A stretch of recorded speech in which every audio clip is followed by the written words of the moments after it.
Hello dear students, welcome to you. सभी विद्यार्थियों का, साथियों का और मित्रों का बहुत बहुत वेलकम, सभी का स्वागत। डियर स्टूडेंट्स, जो है आर्य क्लास के यूट्यूब चैनल पे मैं सभी का बहुत बहुत स्वागत और अभिनंदन करता हूँ।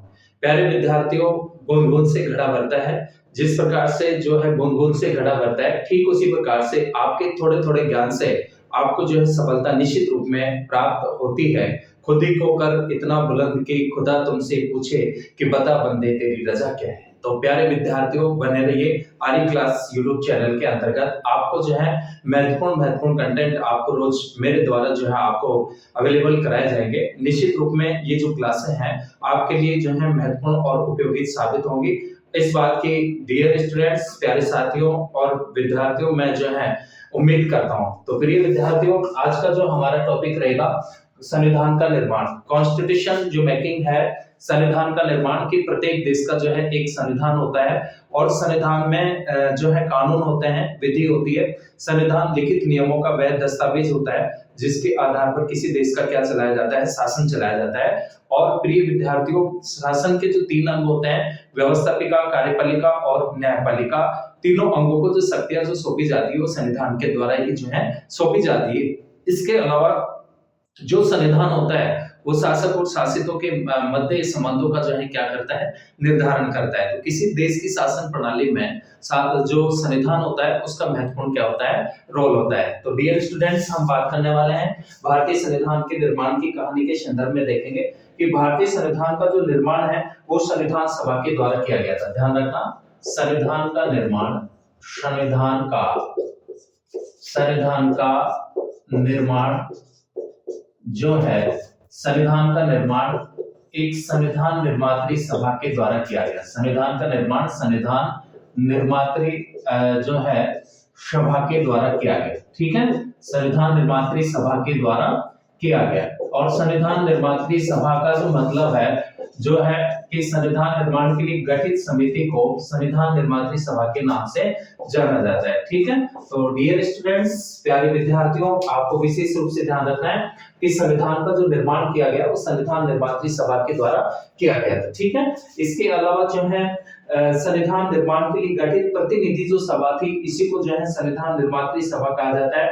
और आधुनिक युग में अमेरिकी संविधान को सर्वप्रथम लिखित संविधान माना जाता है। ध्यान रखना, आधुनिक समय में, मॉडर्नाइजेशन के अंतर्गत आधुनिक समय में जो है अमेरिकी संविधान को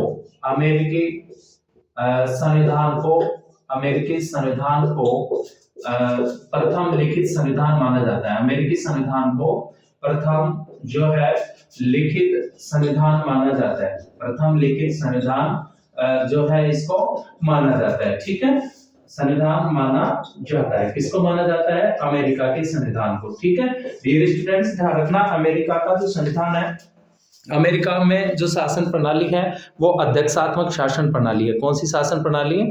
अध्यक्षात्मक शासन प्रणाली। जबकि भारत में जो है संसदीय शासन प्रणाली को अपनाया गया है। और संसदीय शासन प्रणाली का जो जनक जो देश माना जाता है, किसको माना जाता है? ब्रिटेन को माना जाता है। किसको माना जाता है? ब्रिटेन को। जैसे मोनरो कहता है कि ब्रिटिश संविधानों का जनक और ब्रिटिश संसद को संसदों की जननी के नाम से जो है जाना जाता है। अकॉर्डिंग टू मोनरो, कहने का मतलब कि आधुनिक समय में तो अमेरिका का जो कॉन्स्टिट्यूशन है, संविधान है, उसको प्रथम लिखित संविधान माना जाता है। और जबकि ब्रिटेन का जो संविधान था वो कौन सा संविधान है? वो अलिखित संविधान है। ठीक है, तो महत्वपूर्ण आपको मोस्टली रूप में ध्यान रखना है कि संविधान का निर्माण संविधान निर्मात्री सभा के द्वारा किया गया। तो प्रतिनिधि जो सभा थी संविधान निर्माण के लिए गठित जो सभा थी, असेंबली, उसको संविधान निर्मात्री सभा के नाम से जाना जाता है। ठीक है, इसके अलावा जो है डियर स्टूडेंट्स, जो है अमेरिका के संविधान की बात करें तो अमेरिका का संविधान का निर्माण 1787 में फिलाडेल्फिया सम्मेलन में हुआ था। ठीक है, इसका निर्माण हुआ था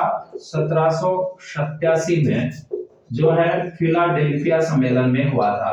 फिलाडेल्फिया, ठीक है, फिलाडेल्फिया सम्मेलन में इसका क्या हुआ? निर्माण हुआ। ठीक है, तो प्रथम लिखित जो संविधान है वो कहाँ का है? वो जो है अमेरिकी संविधान को माना जाता है। कहाँ को माना जाता है? अमेरिकी संविधान को। इसके अलावा भारत में संविधान सभा की मांग जो है राष्ट्रीय आंदोलन के साथ में डियर स्टूडेंट्स जुड़ी हुई है। किसके साथ में, इसकी जो मांग है वो जो है राष्ट्रीय आंदोलन के साथ में जुड़ी हुई है। किसके साथ में जुड़ी हुई है? राष्ट्रीय आंदोलन के साथ जो है जुड़ी हुई है, राष्ट्रीय आंदोलन के साथ, ठीक है। राष्ट्रीय आंदोलन के साथ में जो है इसकी जो है मांग है वो जुड़ी हुई है। इसके अलावा जो है कि संविधान सभा का प्रथम दर्शन 1895, ध्यान रखना, संविधान सभा का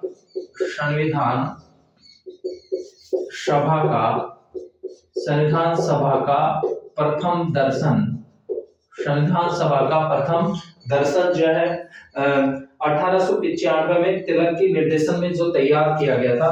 दर्शन 1895 में तिलक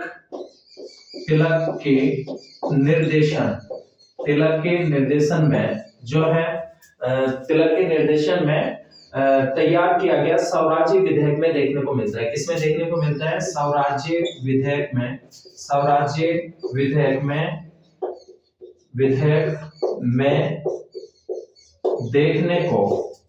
विधेयक में देखने को जो है मिलता है, ठीक है। सर्वप्रथम जो दर्शन है वो किसमें मिलता है? 1895 में, जो बाल गंगाधर तिलक के, जिनको उग्र राष्ट्रवाद के प्रणेता के नाम से जाना जाता है और प्रमुख रूप से जो है उग्र राष्ट्रवादी विचारधारा के जो है व्यक्तित्व के धनी थे। और वैलेंटाइन सिरोल के अनुसार जो है तिलक को उन्होंने भारत में अशांति का जो है क्या कहा? दूत कहा, ठीक है। अगर दूत किसने कहा? वैलेंटाइन सिरोल ने। ये आपको विशेष रूप से जो है ध्यान रखना है। तो संविधान सभा का जो प्रथम दर्शन है वो 1895 में तिलक के निर्देशन में स्वराज्य विधेयक में हमें देखने को जो है मिलता है। लेकिन स्पष्ट शब्दों में सबसे पहली बार महात्मा गांधी ने 5 जनवरी 1922 को कहा था, ठीक है। जो नेशन जो फादर है, राष्ट्रीय जो पिता है महात्मा गांधी, उन्होंने कहा 5 जनवरी 1922 को कि भारतीय संविधान भारतीयों की इच्छा अनुसार ही होगा। ध्यान रखना, 5 जनवरी 1922 को 5 जनवरी 1922 को जो है हमारे जो राष्ट्रीय पिता थे महात्मा गांधी ने कहा कि भारतीय संविधान जो है भारतीयों की इच्छा अनुसार होगा। भारतीयों की जो है इच्छा अनुसार होगा। किसने कहा? गांधी जी ने कहा, ठीक है, स्पष्ट रूप से। और जो है नेहरू रिपोर्ट 1928 में भारत के संविधान के सिद्धांत निर्धारित करने के लिए मोतीलाल नेहरू की अध्यक्षता में नियुक्त समिति द्वारा प्रस्तुत रिपोर्ट भारतीयों द्वारा अपने देश के लिए संविधान बनाए जाने का जो है क्या था? प्रथम ये जो इसको कह सकते हैं, ये प्रथम जो है मोस्टली रूप में क्या था? प्रयास था, ठीक है। ये प्रथम क्या था? प्रयास था। इसके अलावा डियर स्टूडेंट्स जो है कि औपचारिक रूप से संविधान सभा के गठन का विचार सर्वप्रथम एमएन रॉय के द्वारा रखा गया। ध्यान रखना, औपचारिक रूप से सर्वप्रथम जो विचार रखा गया, औपचारिक रूप से इसका सर्वप्रथम विचार जो है किसने रखा? औपचारिक रूप से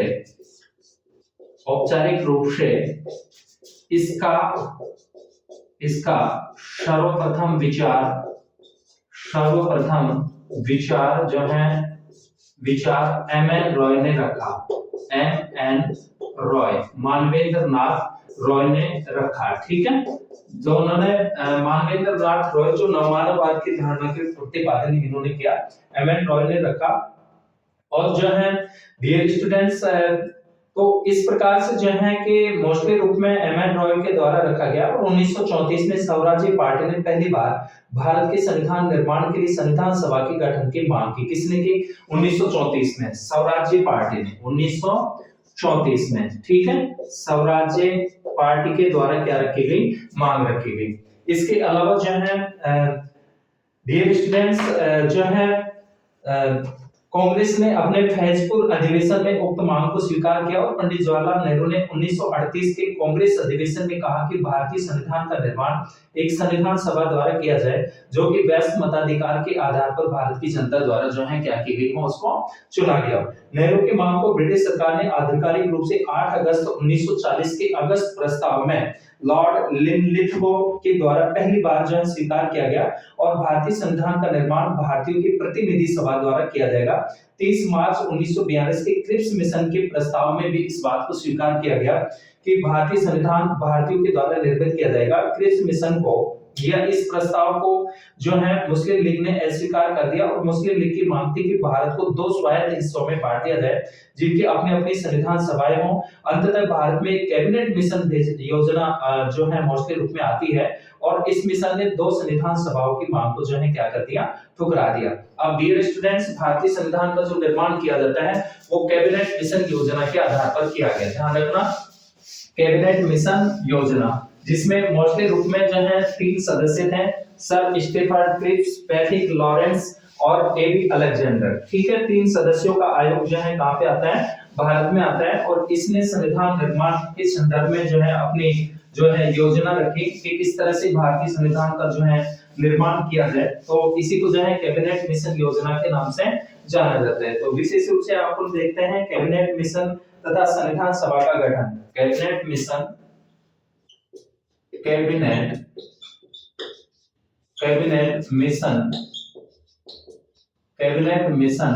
तथा जो है संविधान सभा का गठन। कैबिनेट मिशन तथा संविधान सभा का गठन। ठीक है, कैबिनेट मिशन तथा संविधान सभा का गठन। तो 24 मार्च 1946 को कैबिनेट मिशन जो है भारत आया। ध्यान रखना कब आया था ये, 24 मार्च 1946 को जो है कैबिनेट मिशन कहां आता है, ये भारत आया। ठीक है, 24 मार्च 1946 को कैबिनेट मिशन जो है भारत आया। कैबिनेट मिशन कब आया, ध्यान रखना विद्यार्थियों विशेष रूप से कि 24 मार्च 1946 को कैबिनेट मिशन भारत आया और इसमें 3 सदस्य थे, लॉर्ड पैट्रिक लॉरेंस। ठीक है, ये अध्यक्ष थे। 3 सदस्यों की हम बात करें तो जो है लॉर्ड पैट्रिक लॉरेंस। ठीक है, और इसके अलावा जो दूसरे थे ये अध्यक्ष थे लॉर्ड पैट्रिक लॉरेंस। इसके अलावा सर स्टेफर्ड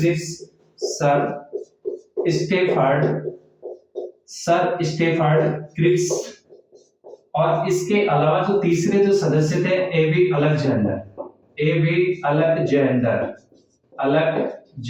ठीक है, 3 सदस्यों का क्या था, ये आयोग था। ठीक है, जो कैबिनेट मिशन योजना थी जो कि 24 मार्च 1946 को भारत में आती है और इसमें 3 सदस्यों का ये आयोग था जिसमें लॉर्ड पैट्रिक लॉरेंस ये अध्यक्ष थे, सर स्टीफर्ड क्रिप्स और एबी अलेक्जेंडर के इसके क्या थे, मेंबर थे। ठीक है, इस मिशन ने अपनी योजना 16 मई 1946 को प्रकाशित की। ध्यान रखना, इसने जो है अपनी योजना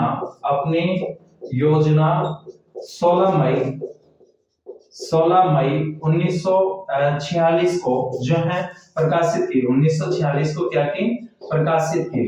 ठीक है, 16 मई 1946 को जो है कैबिनेट मिशन जो योजना थी उसने अपनी योजना जो है क्या करते हैं, प्रकाशित करते हैं और संविधान सभा के गठन के संदर्भ में कैबिनेट मिशन ने जो सुझाव दिए इसकी जो व्यवस्था थी वो इस प्रकार थी। ठीक है, इसके सुझाव, डियर स्टूडेंट ध्यान रखना, सुझाव, इसने जो सलाह दिया, परामर्श दिया, सुझाव दिया, ये अपनी योजना जो पेश की जिसके अंतर्गत मौजूद रूप में क्या था कि भारत का संविधान बनाने के लिए जो है अप्रत्यक्ष निर्वाचन के आधार पर। ध्यान रखना, पहला तो कौन सा, क्योंकि तत्कालीन परिस्थितियों में जो है प्रत्यक्ष रूप से जो है चुनाव करवाना संभव नहीं था, तो अप्रत्यक्ष निर्वाचन की बात कही इन्होंने, अप्रत्यक्ष निर्वाचन की। ठीक है, कि अप्रत्यक्ष निर्वाचन के आधार पर संविधान सभा की स्थापना की जाएगी जिसमें कुल 389 सदस्य होंगे। टोटल जो सदस्यों की बात की, सदस्य संख्या की हम बात करते हैं तो इन्होंने कहा कि 389 सदस्य होंगे। कितने होंगे, 389 सदस्य। डियर स्टूडेंट्स, प्यारे विद्यार्थियों और साथियों, जो है 389 के अंतर्गत जो इन्होंने जो वर्गीकरण किया कि 292 तो ब्रिटिश प्रांतों से होंगे। कहां से होंगे, 292 ब्रिटिश प्रांतों से। इसके अलावा जो है 93 देशी रियासतों से। ठीक है, और इसके अलावा जो है 4 जो सदस्य होंगे वो चीफ कमिश्नरी क्षेत्रों से होंगे, ब्रिटिश चीफ कमिश्नरी क्षेत्र हो। ठीक है, ये ध्यान रखना। चीफ कमिश्नरी जो क्षेत्र थे दिल्ली, पूर्व, अजमेर, मारवाड़ और बलूचिस्तान, ये 4। तो 3 और 2 5 और 4 9 9 9 18 2 3। ठीक है, तो 389 सदस्यों के जो है बात कही गई संविधान निर्मात्री सभा के लिए, जिसमें जो है मोस्टली रूप में तो आपको विशेष रूप से मोस्टली बात क्वेश्चन पूछा जाता है कि चीफ कमिश्नरी क्षेत्र कौन कौन से थे। ठीक है, तो कौन कौन से थे, जिसमें दिल्ली, अजमेर, मेरवाड़ा आ जाता है, पूर्व और बलूचिस्तान के जो प्रतिनिधि थे वो शामिल होने की जो है बात कही गई। इसके अलावा लगभग 10 लाख व्यक्तियों पर संविधान सभा में एक सदस्य होगा। कितने? 10 लाख की जनसंख्या पर। ठीक है, 10 लाख की जनसंख्या पर, 10 लाख की जनसंख्या पर जो है एक सदस्य होगा। जनसंख्या पर कितना सदस्य? एक सदस्य होगा। इसका जो है इन्होंने सुझाव दिया। इसके अलावा जो है प्रांतों के लिए निर्धारित किए गए स्थान जनसंख्या के आधार पर विभिन्न जातियों में बटेंगे और प्रांतों को संविधान सभा में प्रतिनिधित्व आबादी के आधार पर दिया जाएगा। यह निश्चित किया गया है कि प्रांतीय विधानसभा में प्रत्येक संप्रदाय को जितने प्रतिनिधि संविधान सभा में भेजे थे उनका निर्वाचन प्रत्येक संप्रदाय अलग अलग करेगा और प्रत्येक समुदाय के लिए आवंटित सीटों के लिए प्रतिनिधियों का चुनाव प्रांतीय विधानसभा में उन समुदाय के सदस्यों के द्वारा एकल संक्रमणीय मत या अनुपातिक प्रतिनिधित्व प्रणाली के आधार पर जो है क्या किया जाना, उसके आधार पर किया जाना था। देशी रियासतों के प्रतिनिधियों का चयन रियासतों के प्रमुखों के द्वारा किया जाना था, अर्थात वे मनोनीत होंगे। संविधान के निर्माण होने तक सभी दलों के प्रतिनिधियों को मिलाकर एक अंतरिम सरकार का जो है क्या किया जाएगा, गठन किया जाएगा। ये बात जो है इन्होंने कैबिनेट मिशन योजना के द्वारा इस बात का मोस्टली रूप में क्या दिया गया, सुझाव दिया गया। ठीक है, इसके अलावा जो है डियर स्टूडेंट्स के इस प्रकार कैबिनेट मिशन योजना के आधार पर संविधान सभा के लिए चुनाव जो है जुलाई अगस्त 1946 में 296 सीटों पर जो है हुआ। इस चुनाव में भारतीय राष्ट्रीय कांग्रेस को 208 और मुस्लिम लीग को 73, छोटे समूह व स्वतंत्र सदस्यों को जो है 15 सीटें मिली। हालांकि देशी रियासतों को आवंटित की गई 93 सीटें भर नहीं पाई क्योंकि उन्होंने खुद को संविधान सभा से अलग रखने का क्या किया, डिसीजन लिया, निर्णय लिया। अतः स्पष्ट था कि संविधान सभा आंशिक रूप से चुनी हुई और आंशिक रूप से नामांकित निकाय थी। संविधान सभा में निर्वाचित सदस्यों में अंबेडकर 1946 में बंगाल के पूर्वी भाग से चुने गए थे। ध्यान रखना कि अंबेडकर जो डॉक्टर बी.आर. अंबेडकर थे, जिनको कॉन्स्टिट्यूशन मेकर के नाम से जाना जाता है, वो पश्चिमी बंगाल से चुने गए थे। ठीक है, कहां से चुने गए थे? पश्चिमी बंगाल से। इसके अलावा सॉरी जो है पूर्वी भाग से चुने गए थे। ध्यान रखना, बंगाल के पूर्वी भाग से चुने गए थे। ठीक है, इसके लिए सॉरी विद्यार्थियों, जो है विशेष रूप से आपको ध्यान रखना है कि संविधान सभा में निर्वाचित सदस्यों में डॉक्टर जो बी.आर. अंबेडकर थे वो बंगाल के पूर्वी भाग से चुने गए थे। कौन से भाग से चुने गए थे? पूर्वी भाग से। लेकिन भारत के विभाजन होने के प्रांत वह क्षेत्र कहां पे चला गया? अब पाकिस्तान में चला गया। अतः बंबई प्रेसिडेंसी की पुनः से कांग्रेस के एम.आर. जयकर से रिक्त कराकर चुनाव द्वारा अंबेडकर को पुनः संविधान सभा का क्या बनाया गया? सदस्य बनाया गया। जबकि महात्मा गांधी, तेज बहादुर सप्रू, जयप्रकाश नारायण को जो है संविधान सभा का चुनाव इन्होंने नहीं लड़ा। ठीक है, अब संविधान सभा की कार्य प्रणाली के संदर्भ में देखते हैं। तो डियर स्टूडेंट, संविधान का जो निर्माण किया गया वो किसके आधार पर किया गया? कैबिनेट मिशन योजना के आधार पर। और ये जो भारत आया था ये कब आया था? 24 मार्च 1946 को। इसके अलावा 16 मई 1946 को इसने अपनी योजना क्या की? पेश की। ठीक है, और इसके आधार पर संविधान निर्मात्री सभा का क्या किया जाता है? गठन किया जाता है। तो डियर स्टूडेंट, निश्चित रूप में जो है आपके लिए क्लास जो है उपयोगी साबित होगी। विभिन्न जो प्रतियोगी परीक्षाएं होती हैं वो इसमें से मोस्टली रूप में से जो है क्वेश्चन पुट अप किए जाते हैं, पूछे जाते हैं। तो आपके लिए जो है ये क्लास उपयोगी साबित होगी, इस बात की मैं उम्मीद करता हूं। अब पढ़ते हैं अपन संविधान सभा की कार्य प्रणाली। संविधान सभा की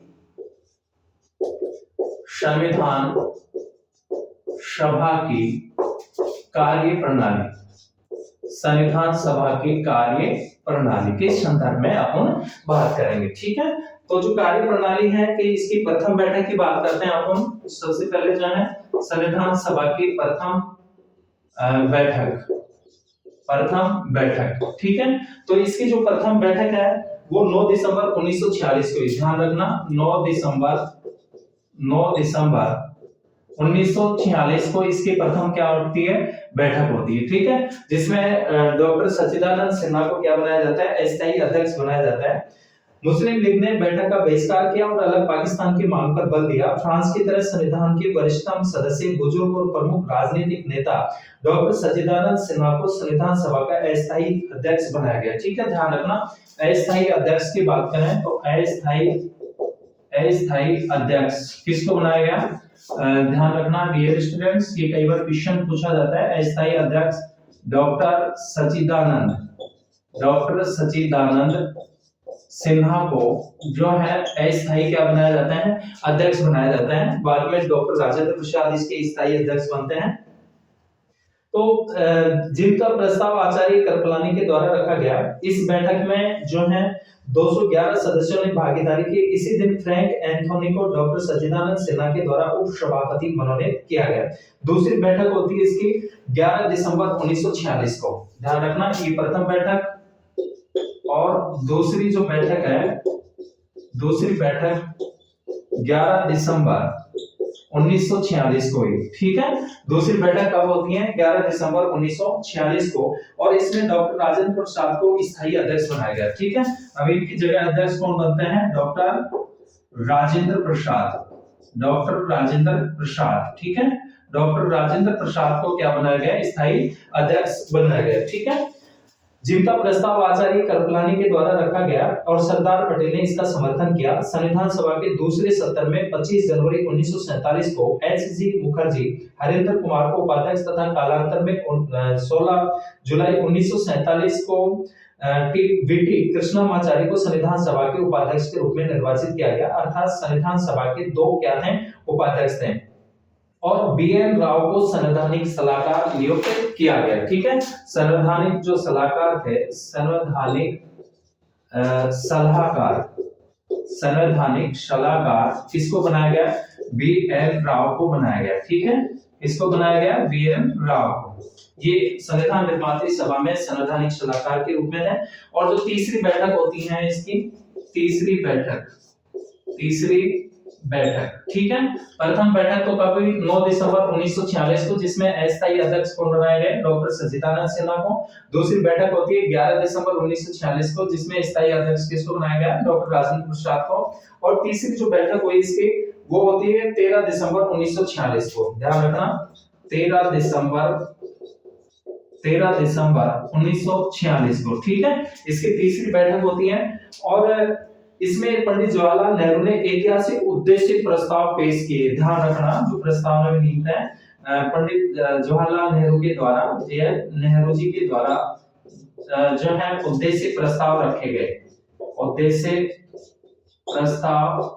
गए या जो है पेश किए गए। ठीक है, उद्देश्य प्रस्ताव पेश किए गए, जिसे 22 जनवरी 1947 को संविधान सभा द्वारा स्वीकार किया गया। इसको स्वीकार जो किया गया 22 जनवरी जो है 1947 को। ठीक है, 22 जनवरी 1947 को संविधान सभा के द्वारा स्वीकार किया गया। उद्देश्य प्रस्ताव के प्रारूप में भारत के भावी प्रभुता संपन्न लोकतांत्रिक गणराज्य जो है उसकी रूपरेखा हमें इसमें देखने को मिलती है।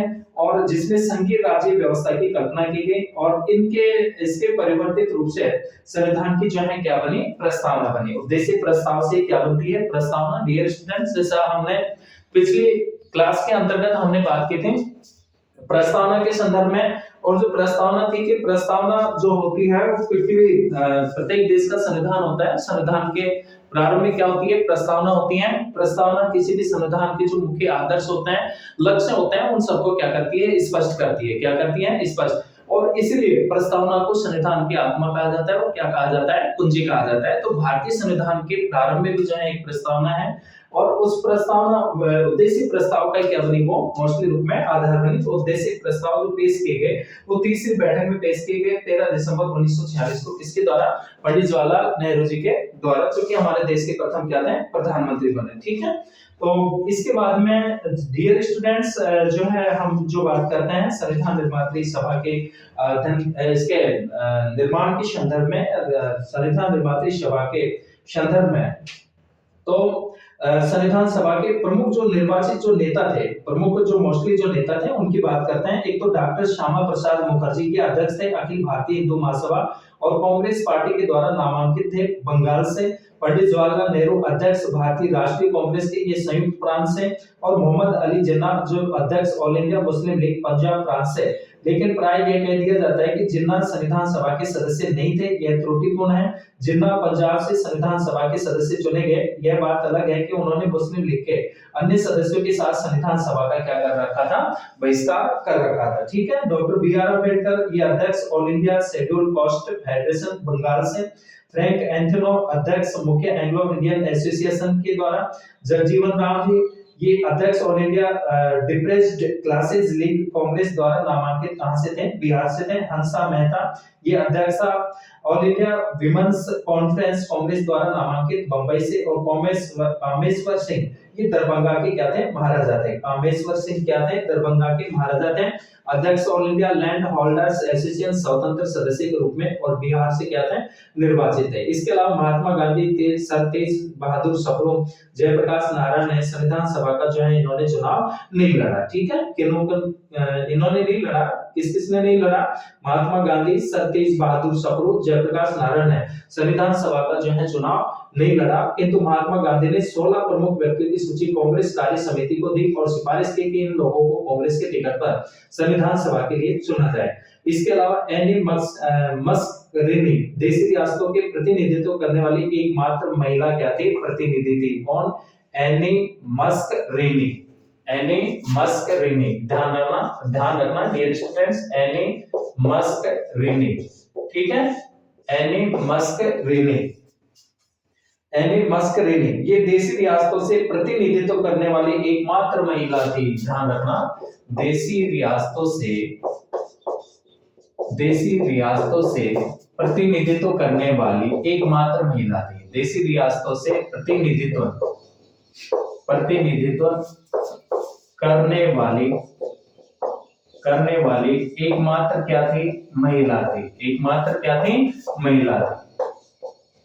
एकमात्र क्या थी, महिला थी। कौन, एनी मस्करेनी। तो डियर स्टूडेंट्स रिवाइज देख लेते हैं एक बार कि जो है प्रथम बैठक संविधान सभा की कार्यप्रणाली। प्रथम बैठक 9 दिसंबर 1946 को, जिसमें अस्थायी अध्यक्ष डॉक्टर सच्चिदानंद सिन्हा को बनाया जाता है। दूसरी बैठक होती है 11 दिसंबर 1946 को, जिसमें डॉक्टर राजेंद्र प्रसाद को जो है क्या बनाया गया, स्थायी अध्यक्ष बनाया गया। ठीक है।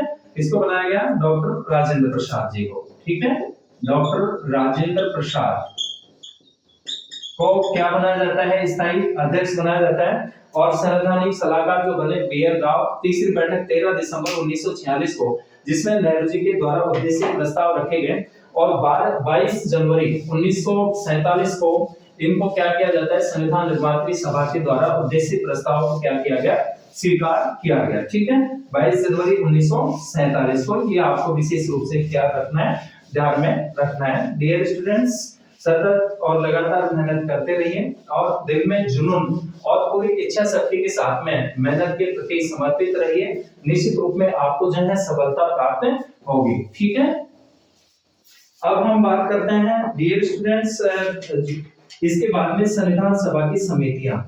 और देखिए संविधान सभा की जो समितियां थी कि संविधान सभा ने संविधान के निर्माण से संबंधित विभिन्न कार्यों को करने के लिए कई समितियों का क्या किया, गठन किया, जिसमें संघ संविधान समिति जिसके अध्यक्ष थे पंडित जवाहरलाल नेहरू। संघ संविधान समिति के अध्यक्ष कौन थे, ध्यान रखना, पंडित जवाहरलाल नेहरू। संघ शक्ति समिति इसके भी अध्यक्ष पंडित जवाहरलाल नेहरू थे। और प्रांतीय संविधान समिति के अध्यक्ष जो थे सरदार पटेल थे। और मूल अधिकारों, अल्पसंख्यकों आदि से संबंधित ब्राह्मण समिति, और इस समिति की 2 समितियां थी, मौलिक अधिकार उप समिति और एक अल्पसंख्यक उप समिति, जिसके अध्यक्ष थे सरदार पटेल, जेबी कृपलानी और एच.जी. मुखर्जी। प्रारूप समिति के जो अध्यक्ष जो बने डॉक्टर बी.आर. अम्बेडकर बने। ठीक है। प्रारूप समिति के अध्यक्ष किसको बनाया गया, डॉक्टर बी.आर. अम्बेडकर को बनाया गया। इसके अलावा जो है संचालन समिति का अध्यक्ष डॉक्टर राजेंद्र प्रसाद, प्रक्रिया नियम समिति डॉक्टर राजेंद्र प्रसाद, झंडा समिति के अध्यक्ष भी कौन थे, डॉक्टर राजेंद्र प्रसाद थे। और कार्य संचालन समिति के जो अध्यक्ष थे डॉक्टर के.एम. मुंशी थे। संविधान सभा के कार्य संबंधी समिति के अध्यक्ष जी.बी. मावलकर, वार्ता समिति पंडित जवाहरलाल नेहरू और सर्वोच्च न्यायालय समिति के एस. वरदाचार्य राज्य समिति के पंडित जवाहरलाल नेहरू, परिचय पत्र समिति के अल्लादी कृष्ण स्वामी अय्यर, सदन समिति के पटाभी सीतारामैया और वित्त और स्टाफ समिति के जो अध्यक्ष थे डॉक्टर राजेंद्र प्रसाद। इसके अलावा प्रेस दीर्घा समिति के उषा नाथ सेन और सलाहकार समिति के वल्लभ भाई पटेल। ठीक है। इसके बाद में डियर स्टूडेंट्स अंतरिम सरकार का क्या किया जाता है, गठन किया जाता है। किसका गठन किया जाता है, अंतरिम सरकार, अंतरिम सरकार। ठीक है, कौन सी सरकार, अंतरिम सरकार। और अंतरिम सरकार का जो गठन है कि 24 अगस्त 1946 को, ध्यान रखना 24 अगस्त 1946 को, 24 अगस्त 1946 को अंतरिम सरकार का क्या किया जाता है, गठन किया जाता है। और जिसमें मुस्लिम लीग की भागीदारी नहीं थी, ये आपको विशेष रूप से ध्यान रखना है। ये किसके नेतृत्व में, पंडित जवाहरलाल नेहरू जी के नेतृत्व में। ठीक है, पंडित जवाहरलाल नेहरू जी के नेतृत्व में, जवाहरलाल नेहरू जी के नेतृत्व में। ठीक है, इनके नेतृत्व में अंतरिम सरकार का क्या किया जाता है, गठन किया जाता है। कब किया जाता है, 24 अगस्त 1946 को, जिसमें विशेष रूप से मुस्लिम लीग ने भागीदारी नहीं की और वायसराय लॉर्ड वेवल को परिषद का अध्यक्ष, इसके अलावा पंडित जवाहरलाल नेहरू को परिषद का उपाध्यक्ष बनाया गया। पंडित जवाहरलाल नेहरू ने के नेतृत्व में अंतरिम सरकार के कुल 12 सदस्यों ने, पंडित नेहरू व 11 अन्य सदस्य 2 सितंबर 1946 को इन्होंने क्या की, शपथ ग्रहण की। ध्यान रखना 2 सितंबर 1946 को, 2 सितंबर 1946 को इन्होंने शपथ ग्रहण की। ठीक है, क्या ग्रहण की, शपथ ग्रहण की। और जो है शपथ ग्रहण के समय अंतरिम सरकार में कांग्रेस के प्रतिनिधि, कुछ निर्दलीय और 3 गैर मुस्लिम लीग सदस्य शामिल थे। 26 अक्टूबर को अंतरिम सरकार का पुनर्गठन किया गया तथा 3 मूल सदस्यों के स्थान पर मुस्लिम लीग के 5 प्रतिनिधि अंतरिम सरकार में शामिल किए गए। ठीक है, इसके अलावा डियर स्टूडेंट्स के जो प्रारूप समिति थी, प्रारूप समिति संविधान सभा की सभी समितियों में सबसे ज्यादा महत्वपूर्ण कौन सी समिति थी, प्रारूप समिति। ध्यान रखना कि संविधान सभा की जो महत्वपूर्ण समिति थी, उन सभी में महत्वपूर्ण जो समिति मानी गई वो किसको, कौन सी थी, प्रारूप समिति। ठीक है, कौन सी समिति, प्रारूप समिति। और प्रारूप समिति में सबसे ज्यादा महत्वपूर्ण थी वीएन राव के द्वारा भारतीय संविधान का पहला प्रारूप तैयार किया गया, जिस पर विचार विमर्श के लिए 29 अगस्त 1947 को सत्यनारायण सिन्हा के प्रस्ताव पर प्रारूप समिति का क्या किया गया, जो है गठन किया गया। इस समिति का पूरा नाम प्रारूप संविधान की समीक्षा समिति था। संविधान सभा की बिजनेस कमेटी ने यह सिफारिश की कि प्रारूप संविधान पर समीक्षा के लिए प्रारूप समिति का गठन किया जाए। और 30 अगस्त 1947 को प्रारूप समिति की पहली बैठक में समिति के सदस्यों ने डॉक्टर भीमराव अंबेडकर को प्रारूप समिति का निर्विरोध जो है क्या निर्वाचित किया, सभापति। ठीक है, तो प्रारूप समिति के अध्यक्ष निर्विरोध रूप में कौन बनाए गए, डॉक्टर बी आर अम्बेडकर। ठीक है, विशेष रूप से ध्यान रखना आपको, प्रारूप समिति के अध्यक्ष कौन थे, डॉक्टर भीमराव अंबेडकर थे। ठीक है, डॉक्टर भीमराव अंबेडकर को प्रारूप समिति का क्या बनाया गया, अध्यक्ष बनाया गया। इस प्रकार से जो है इसमें 7 सदस्य थे प्रारूप समिति में, जिनके नाम जो थे कि डॉक्टर बी आर अम्बेडकर के अध्यक्ष थे, एन गोपाल स्वामी अयंगर, अल्लादी कृष्णा स्वामी अय्यर, के एम मुंशी एकमात्र कांग्रेसी सदस्य थे, सैयद मोहम्मद सादुल्ला ये मुस्लिम लीग से संबंधित हैं, एन माधव राव इन्होंने बीएल मित्तल की जगह ली, जिन्होंने स्वास्थ्य कारणों से क्या दे दिया था, त्यागपत्र दे दिया था, टीटी कृष्णामाचारी और इन्होंने भी सन 1948 में डीपी केतान की मृत्यु के बाद इनकी जगह ली और राजस्थान के रियासतों का प्रतिनिधित्व करने वाले संविधान सभा के क्या थे, सदस्य थे। कौन थे, टीटी कृष्णामाचारी। ठीक है, इसके अलावा जो है डियर स्टूडेंट्स जो है संविधान सभा के कार्यों की बात करें अपन तो संविधान सभा ने देश के लिए संविधान के निर्माण और कानूनों को लागू करने के अलावा संविधान सभा ने निम्न कार्य भी किए।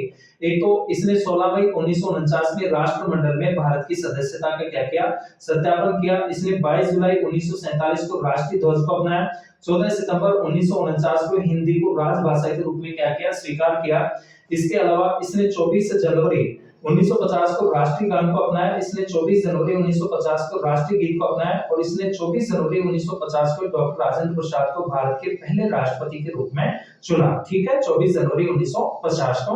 और यह संविधान सभा की अंतिम बैठक थी जिसमें संविधान पर अंतिम रूप से क्या किए गए, हस्ताक्षर किए गए। संविधान सभा की बैठक जब विधायिका के रूप में होती थी तब इसकी अध्यक्षता जीबी मालनकर करते थे तथा जब संविधान सभा के रूप में होती थी तो इसकी अध्यक्षता कौन करते थे? डॉक्टर राजेंद्र प्रसाद करते थे। ठीक है, इसके अलावा डियर स्टूडेंट्स, संविधान का प्रभाव में आना कि भारतीय स्वतंत्रता के बाद संविधान सभा की प्रथम बैठक 31 अक्टूबर 1947 को हुई।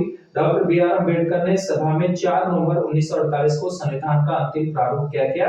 पेश किया। इस बार संविधान सभा पहली बार पढ़ा गया और संविधान के प्रारूप पर पेश इस प्रस्ताव को 26 नवंबर 1949 को पारित घोषित किया गया।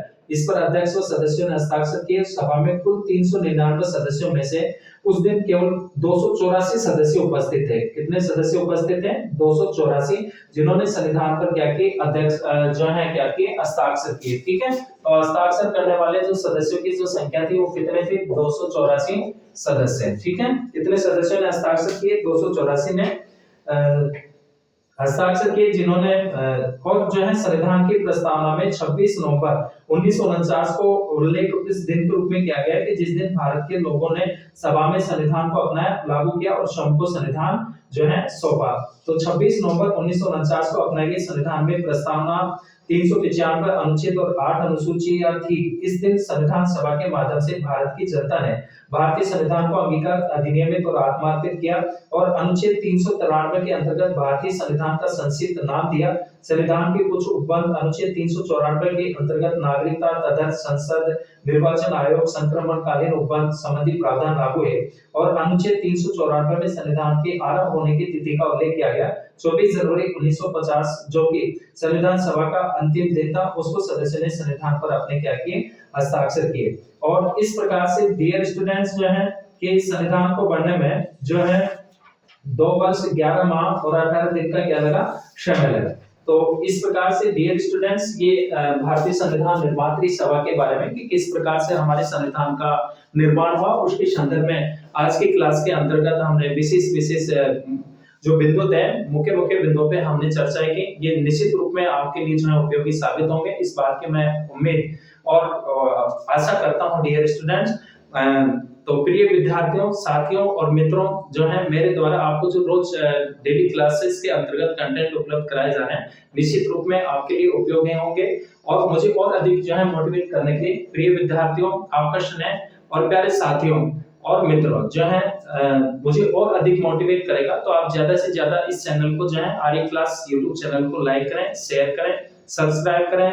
मिलते हैं नेक्स्ट क्लास में नेक्स्ट टॉपिक के साथ। तब तक सभी विद्यार्थियों का, सभी साथियों का और मित्रों का बहुत बहुत धन्यवाद।